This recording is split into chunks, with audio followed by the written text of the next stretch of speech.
নমস্কার সকলকে। আশা করি আপনারা সকলে খুব ভালো আছেন। আজকের আমাদের এই ভিডিওটার মধ্যে আমি কিছু ইনফরমেশন শেয়ার করব, যেটা আশা করি আপনাদের অনেকেরই কাজে দেবে।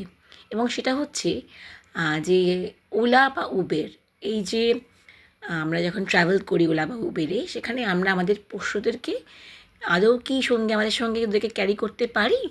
তাহলে কি করে করতে পারি? আমি আমার এক্সপিরিয়েন্সগুলো আপনাদের সাথে শেয়ার করব।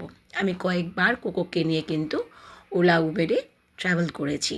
সেক্ষেত্রে করতে হয় এটাই যে আপনি যখনই বুক করছেন কোনো একটা ক্যাব, সেক্ষেত্রে ওখানে একটা অপশান থাকে, বা আপনি যখন ড্রাইভারের সঙ্গে ডিরেক্ট কথা বলছেন, তখন আপনাকে কিন্তু জানিয়ে দিতে হবে that you are carrying your pet with you, যে দাদা আমি কিন্তু আমার পোষ্যকে নিয়ে বা আমি আমার পেটকে কিন্তু ক্যারি করব।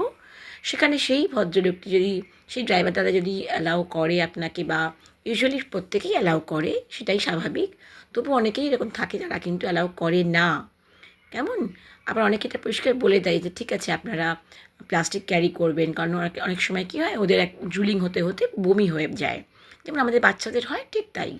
তো টাওয়েল ক্যারি করবেন, হ্যাঙ্কি ক্যারি করবেন। আপনি ভালো করে দেখুন, আমি যেখানে কোকোকে নিয়ে বসে রয়েছি, আমি কিন্তু সেখানে আমার নিজস্ব টাওয়েল পেতে দিয়েছি, যাতে ওদের যে নখগুলো থাকে সেই নখে যেন কোনো ক্ষতি না হয়, সিট না ছিঁড়ে যায়। যেটা আমরা আমাদের নিজস্ব পার্সোনাল কার হলে যেটুকুনি করতাম, সেটা আমরা মাথায় রাখবো, যে অন্যের গাড়িটাকেও আমরা সেরকমভাবেই মেনটেন করবো, যাতে কোনো অসুবিধে না হয়। এছাড়া দেখুন, আমি আমার কোলে কিন্তু একটা ট্রাভেল হ্যান্ড ট্যাওয়েল নিয়ে বসেছি, যেটা আমি বারবার করে কোকোর মুখটা মুছিয়ে দিয়েছিলাম।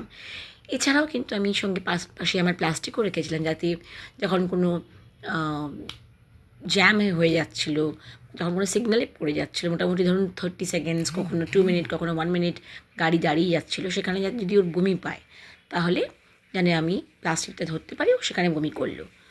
তো এই প্রিকশনসগুলো কিন্তু করতেই হবে। আর হ্যাঁ, জানলা আমি খুলেই রেখেছিলাম, আমি এসি বন্ধ করে রেখেছিলাম, তার কারণ যাতে ইজিলি ও যে হাওয়াটা পাস হয়, তাতে ওর যেন খুব মানে অসুবিধে না হয় আর কি ট্রাভেল করতে।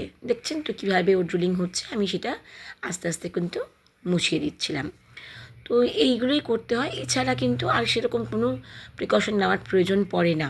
তবে এটুকুনি অনুরোধ করবো, আবারও বলবো, যখনই আপনি ট্রাভেল করছেন, যখন আপনি ক্যাব বুক করছেন, তখন কথাটা কিন্তু অবশ্যই পরিষ্কার করে বলে নেবেন।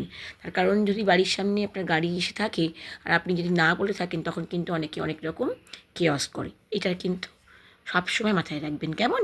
ধন্যবাদ।